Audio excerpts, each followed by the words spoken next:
Alright, I think I know what's going on here. It's almost Christmas. Lake photo taken after Christmas. So, what do you think about that, huh? Larry, are you absolutely sure what you're saying is correct? Huh? What's with the face? You look scary, dude. Hey, if you're trying to scare me, you better know I don't scare that easy. Something the matter, Mr. Wright? Your Honor, did you hear what the witness just said? The DJ said, "Hey, it's almost Christmas," when he heard the gunshot. Indeed, and? Almost Christmas means it wasn't Christmas. Do you realize what this means? It wasn't Christmas. It was, in fact, Christmas Eve when he heard the gunshot. That would seem to be the case, yes. But he should have heard that gunshot after midnight. This photograph is irrefutable proof of this fact. Let's see what the time was on the photo taken with the gun triggered Miss Hart's camera. 12:25, 00:15. 15 minutes after midnight on Christmas Day. This is a clear contradiction, Your Honor. Yeah. Order, order. What does this mean? The two prior witnesses heard gunshots after midnight. However, this witness says he heard a gunshot before midnight. Judge, the answer is simple. The current witness is plainly mistaken. Just look at him. Suspicious. What? Well, Mr. Wright, what do you think about Mr. Butts' claim he heard the gunshot before midnight? Larry's not mistaken, Your Honor. He heard that gunshot before midnight. Intriguing. I'm assuming you have evidence for this wild claim. Show me evidence there was a gunshot before midnight. Excuse me, the gun was shot 3 times. There's the evidence. The murder weapon? Something about this pistol was bothering me, Your Honor. Both of the witnesses who testified yesterday heard 2 gunshots. However, the murder weapon was fired 3 times. When, then, was the last shot fired? Only now have I realized the truth. That 3rd shot was the shot Larry heard just before midnight. Order, order. I guess that would make sense out of yesterday's testimonies. Bah, you waste our time again with your empty statements. Yes, the pistol was fired 3 times. But do you have any proof that it was fired before midnight? Do you have proof that the witness didn't just think he heard something? Indeed. Well, Mr. Wright, there's no turning back now. Do you have evidence that proves there was a gunshot before midnight? Do you have evidence that proves Mr. Butts was just hearing things? Oh, of course. This was taken before midnight. There you go. Look at this photograph, Your Honor. This was taken by our witness yesterday, Miss Lotta Hart, with her automatic camera. The timestamp on the photo reads December 24th, 11:50 p.m. Oh yeah? But there's nothing on the lake in this picture. Your Honor, the real issue here is not why nothing is shown in this photograph. It is why this photograph exists at all. What do you mean? Your Honor, this photograph was taken by an automatic camera. That camera was set to go off in response to loud noises. Aha! Correct. There was a loud noise on the lake at 11:50 p.m. That is why this photograph was taken. In other words, there was a gunshot at the time that Larry claims. Order, order! That would make sense of the evidence we've seen so far. However, this leaves me wondering exactly what did happen that night on the lake. Exactly. If this is true, there were 2 sets of gunshots, separated by 25 minutes.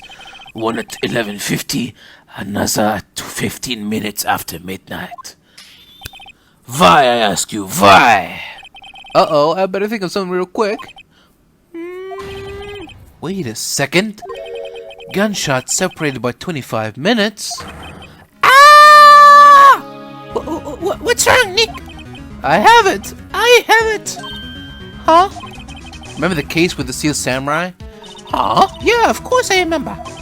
The murderer in this case had the same idea as the murderer in that case. What do you mean? Maya, Yes. if we don't figure this out now, we'll never overturn Edgeworth's guilty verdict. I've got a hunch, and I'm gonna run with it. Right. I mean, is he safe?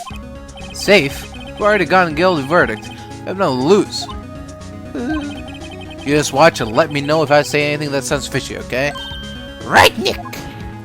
Alright. Your Honor, Yes, Mr. Wright?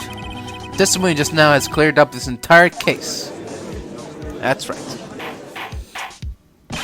What do you mean, Mr. Wright? Disc. So, you finally realized the truth.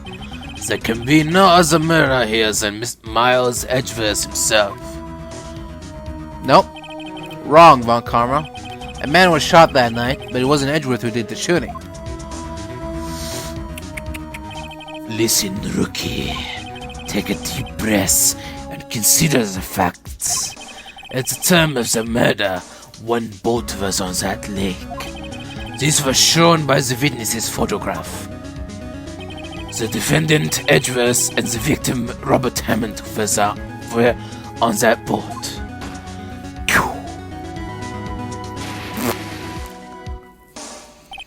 There was a gunshot fired on that boat, and Robert Hammond fell into the lake. The distance of the shooting was 1 meter. It couldn't have been suicide. Well, the guilty party has to be the other man on that boat. I admit it is hard to imagine any other possibility. Yes, but this assumes that the victim was shot at 15 minutes after midnight. What do you mean by that, Mr. Wright? We have photographic evidence of the time of the shooting. The timestamp of the photo says 12:15. But Larry heard a gunshot 25 minutes before that. Robert Hammond was killed then, 25 minutes before the shot on the lake. That's the only way that Edgeworth could be innocent. Mr. Wright, are you quite mad? Explain who the two men on the boat are. Edgeworth and the murderer. Of course, it was Edgeworth and the murderer. After the murderer killed Robert Hammond at 11:50, he assumed the guise of Mr. Hammond and met Edgeworth. Geese? I don't know. What? Are you serious? Yes, Edgeworth won't tell us why he went to the lake that night. However, I have a hunch. That night, Robert Hammond called Edgeworth to the lake. Now, Edgeworth didn't know Robert Hammond's face that well. That's why he didn't suspect anything when the murderer took Robert Hammond's place. I'm not sure what to make of all this. Ludicrous. Mr. Wright, tell us the name of the murderer then. The murderer's name? Wright. It's... I don't know. Actually, I don't know the murderer's name. You don't know? Bah, again you waste my time. I don't know because he never told us. The murderer is the caretaker of the boat shop, that old man. At 11:50, he was the one who killed Robert Hammond. The caretaker of the boat shop? Why did he do this? There weren't any boats on the lake then. Why would he have to go all the way out on the lake just to shoot someone? May I suggest that the real scene of this crime was not on a boat? What? Well then, where did the murder take place? Show the judge where the murder really took place. I'll show you. Right there. Here, of course, the boat shop where he lives. That way he could meet with the victim without anyone seeing. Do you have proof that the boat shop was the scene of the crime? Recall Larry's testimony, if you will.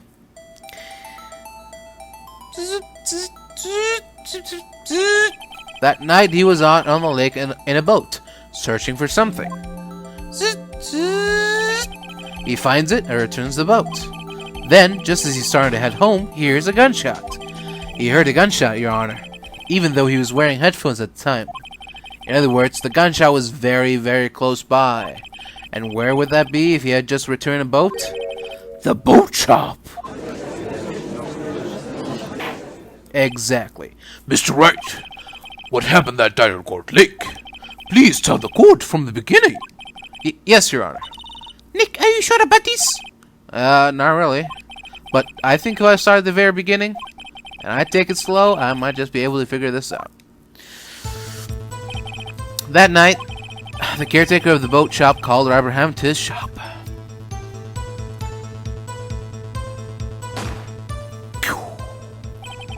This was around 11:50. That was when the gunshot that Larry heard was fired. After that, the caretaker put on Robert Hammond's coats. He became Robert Hammond.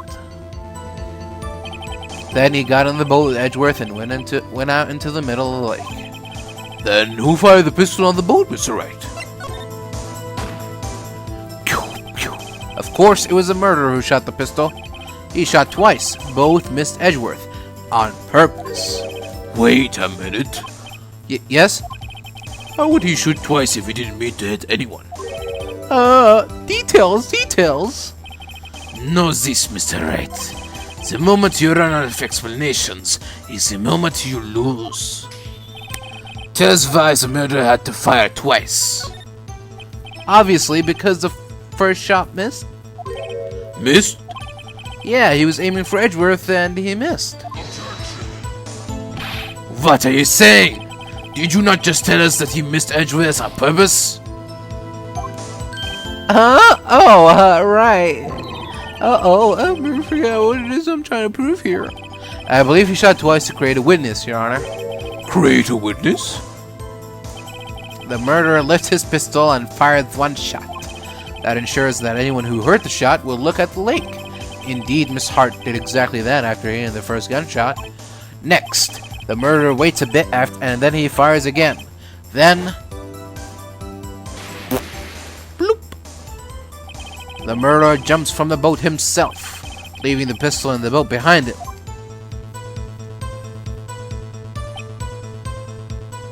I see.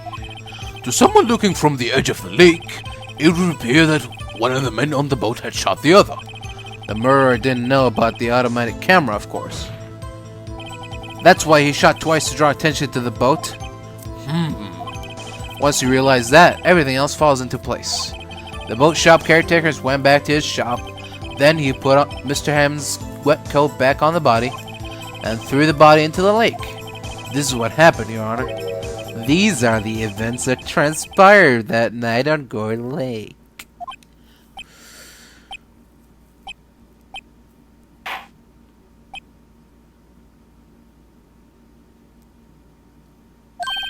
Bailiff, bring out the witness from before. The boat shop caretaker, quickly!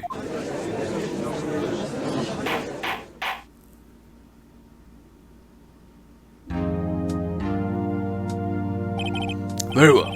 While we are waiting for the caretaker, I would like to ask the defendant, Miles Edgeworth, a few questions.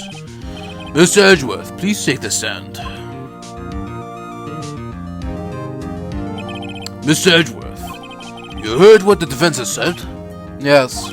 Well, why did you go to the lake that night? What Wright has said was mostly correct. Astonishingly so, actually. Yes. Several days ago, I received a letter. The letter was signed Robert Hammond. He asked me to come to the boat shop by the lake at midnight on Christmas Eve. He said that he had something very important to discuss with me. Something important? I'm sorry, I can't say what it was. Your Honor, sir.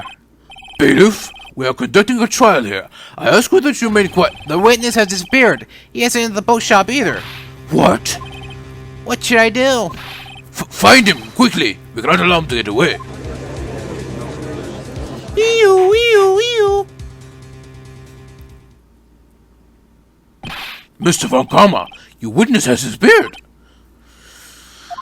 A search warrant has already been issued.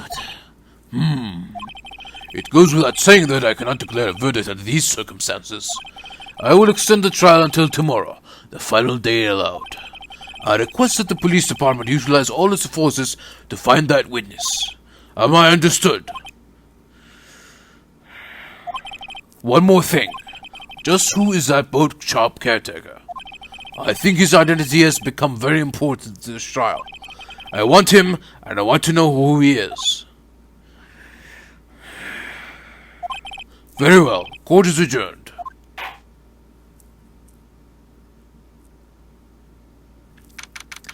December 27th, 1:22 p.m. District Court, Defendant Lobby number 2. Yay, Nick, you did it! Yeah. Well, at least we got out from under that guilty verdict. And what about Larry? That was something else. Even Ronkama didn't know what to do with his testimony. Larry really helped us out. Sure, once I sifted through his unique testimony. Still, He did save us. I just wish our cases weren't so down to the wire all the time. I know what you mean. Sometimes I feel like it's us on trial instead of our clients. Hey, Edgeworth. Mr. Edgeworth? Did you say something? Don't look so pained. I mean, it looks like you're probably going to get off the hook. You could try to smile just a little. Relax. I'm sorry, but I fear it's not over for me yet. What do you mean? Right? There's something that's been troubling me for a long time now, and I don't know whether or not to tell you. Edgeworth? No, there's so little time now. I want to tell you to get it off my chest, but I can't make up my mind. What is this about, Edgeworth? It's a nightmare I've had. A memory of a crime that I committed. A crime you committed? A memory of a murder. To be continued. Yes. December 27th, 2:11 p.m. Wright and Cola offices. What was Mr. Edgeworth talking about? A memory of a crime that I committed. A memory of murder. Do you really think Mr. Edgeworth killed? I don't believe it. Not Edgeworth. Some people's memory has been troubling him recently. But he'd never take someone's life. Never! Nick. Yo, how's everybody doing? What do you think of my performance today? I heard him swooning into the aisles, huh, Maya? Swooning? Me? Oh, yes, I do remember feeling faint. Right on! Tell me the truth, it was like love at first sight, right? Right, Nick? Huh? Me? Well, maybe my heart skipped a beat or two. I think you can do better than that. Come on, I said Edgeworth in there, dude. Edgy. You guys should be bowing before me. Yeah, bow before your hero. I'll pass on that. Larry, you really helped out in the trial today. You did. If you weren't there, Larry, I'm sure Mr. Edgeworth would have been found guilty. But seriously, Nick, that boat shop caretaker guy is pretty suspicious. Reggie ain't off the hook yet. Way to spy the boat, Larry. Hey, I'm just a guy sitting in the audience, you know? But from where I was sitting, Edgy seemed pretty edgy. I mean, can you really know he's telling the truth about that night? Nick? I don't know. But what I do know is, I'm going to believe in you two until the end. Us too? Edgeworth and who else? You mean me, right? No, he means me, right, Nick? Yeah, you, Larry. Not me. But why you, Larry? Huh? Actually, yeah, why me, Nick? Enough for the silent treatment. Nick, why do you trust Mr. Edwards so much? I mean, he's changed recently, true. But when we first met him, he was kind of a jock, don't you think? You didn't know him back then. Back when he wanted to become a defense attorney. Wait, was that when you two were classmates? Yes, in grade school. They saved me, Miles and Larry. They saved me and I'll never forget it. That's why I became a defense attorney, you know? What? Hey, Larry, what's he talking about? Sorry, I kind of forgot. Okay, Nick, out with it. I'm going to hear the story today, and that's final. Okay. It's kind of a long story, so hang in there. It was the very end of 3rd grade. I was on trial. A class trial. A class trial? You remember, Larry? Spring, end of 3rd grade. A kid in our class got his lunch money stolen. Lunch money? Our school was really small. Every month, kids would bring in an envelope with money for lunch from home. Huh, I see. Anyway, this kid's envelope disappeared, with $38 still inside. Oh yeah, now that you mention it, I do remember that. I can see why you'd forget, though. You were out of school that day. Anyway, the envelope had been stolen during PE class. I was coming down with a cold, so I skipped PE that day. I was the only one not in class. So, they thought that you did it? Yeah, the kids in class said I should be put on trial. Trial? So the next day, we held a classroom trial, with me as a defendant.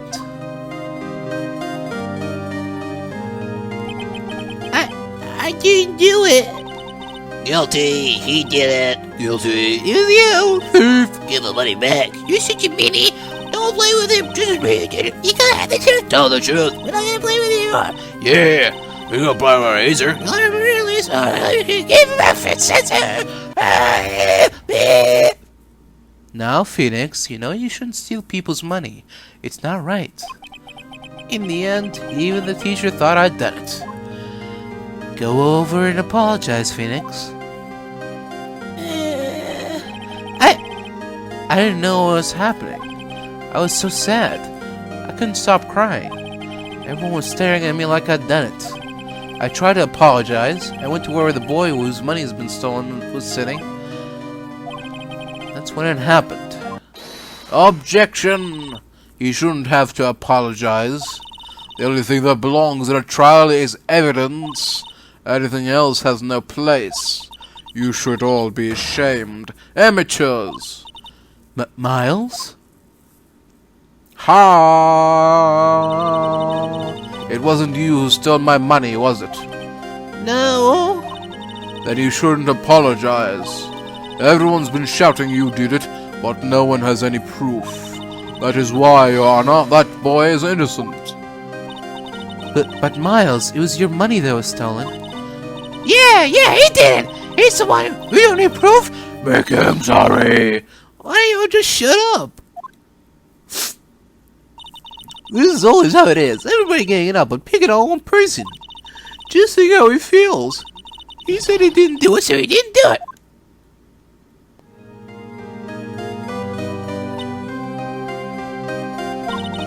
Very well. I will replace the money myself. This class trial is over. That's how it happened. After that, the three of us were the best of friends. Wow, I had no idea. Yeah, I had no idea either. I forgot. That's when I learned what it meant to be alone. Totally alone, without a friend in the world. You did a good thing, Larry. Oh, yeah, well, I was just lucky that I took the day off from school. If I'd been there, they would have thought I'd done it. So I took it kind of personally, see? If something smells, it's usually the butts. Anyway, Edgeworth and I talked after that class trial. That's when I heard that his father was a defense attorney. I remember his eyes would shine when he talked about his father. I'm going to become a defense attorney, just like my father. A famous defense attorney. Then, a few months later, he suddenly transferred to another school. The DL6 incident. Right. Not so sure, but the transfer probably had to do with his father's death. That's so sad.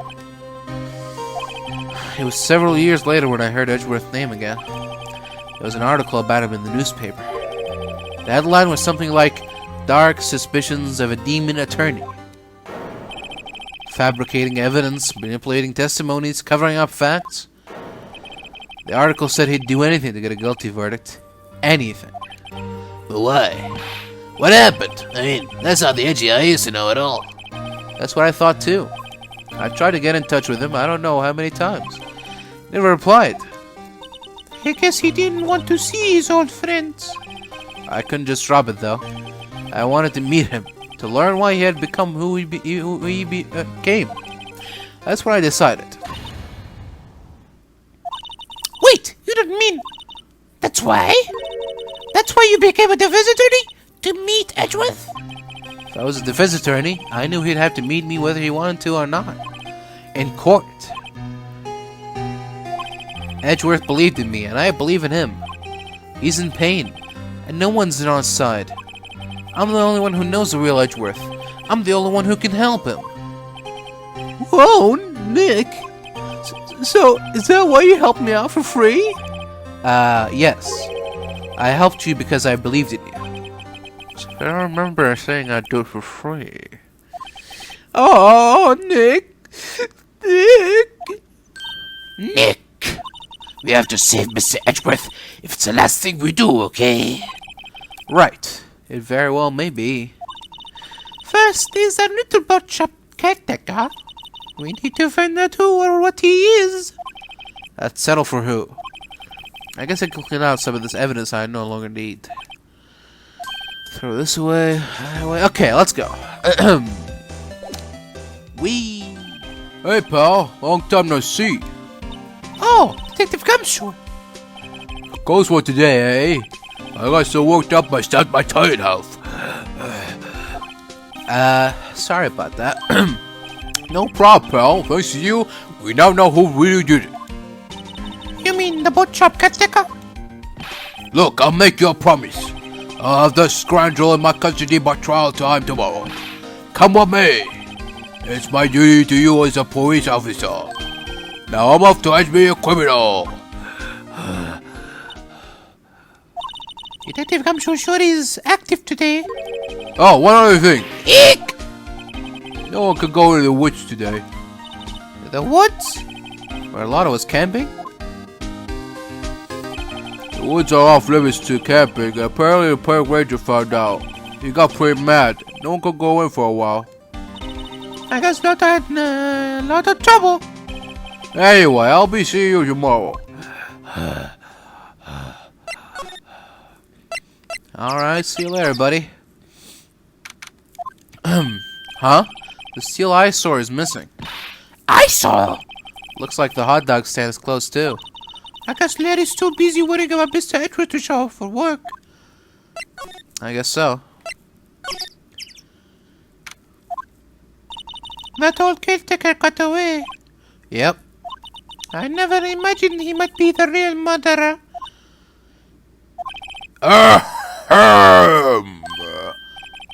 I'd know that clearing of the throat anywhere. Hello. What might you be doing here? Out for a walk, hmm? Ah, the days of my youth. Like the scent of fresh lemon, you see. Mr. Grassberg, he's not there for either amazing. Mr. Edgeworth's trial tomorrow. That is true, yes. But from what I saw today's trial, Edgeworth should be fine, right? Well, I'm not so sure about that. What do you mean by that, my boy? Well, I'm not sure. If you find anything out, come by my office at once. I may be able to offer you some assistance. Alright, thanks. Bye. What do you think Mr. Crisberg was doing here anyway? Who knows? Probably taking a leak or something.